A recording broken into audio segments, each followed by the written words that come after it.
Adım Gülə. Bugün sizə ingilis dilində çox vacib olan, ancaq unudulan bir mövzu haqqında danışacağam. İntonasiya və vurğu.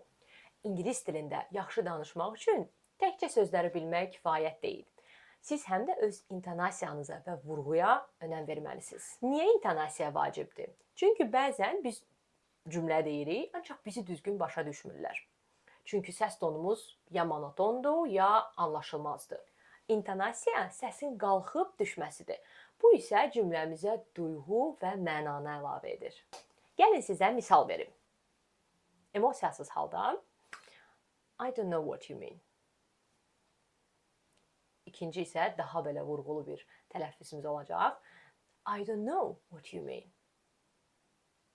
Görürsünüz, düşünürəm ki, fərqi hiss elədiniz. Gəlin sual cümlələrində intonasiyaya baxaq. Adətən ingilis dilində sual verəndə səs tonumuz qalxır. Məsələn, are you serious? Bu çox bir monoton tələffüzdür və heç bir emosiyamızı qarşı tərəfə ötürmür. Amma düzgün tələffüzümüz are you serious olacaq. İndi isə gəlin emosiya ilə deyilən bir ifadəyə baxaq. Cümlələr sadə olsa da bizim ona qatdığımız emosiya hər şeyi dəyişir. Məsələn, biri var mən belə tələffüz edirəm. That's amazing. Biri də var belə tələffüz edirəm. That's amazing. Bu tip cümlələrdə səs tonunuz nə qədər emosiyalı olsa, qarşı tərəf sizi daha yaxşı anlayacaq və əlbəttə ki, danışığınız daha təbii səslənəcək. İndi isə gəlin mənfi duyğuları göstərən bir cümləyə baxaq. Bu tip cümlələrdə səs tonunun düşməsi daha uyğundur. Biri var mən I really don't like it tələffüz edirəm.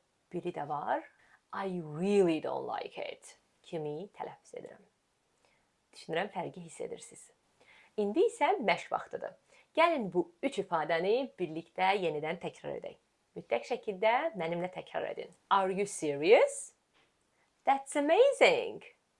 I really don't like it. İntonasiyanızı düzəltmək istəyirsinizsə, mütləq şəkildə mütəmadi təkrarlamalısınız. Əgər sizi qabaqda bir imtahan gözləyirsə və ya xaricilərlə ünsiyyət gözləyirsə, bu bacarıq sizə çox kömək olacaq. Bu qədər. İngilis dili tək nə dediyinlə deyil, necə dediyinlə də gözəl olur. Bugünkü ifadələri və tonlamanı məşq edin. Mən əminəm ki, sizi dinləyənlər mütləq şəkildə fərqi hiss edəcəklər. Videonu bəyəndinizsə, like edin. Kanala abunə olmağı unutmayın. Gələn dərslərdə görüşənədək.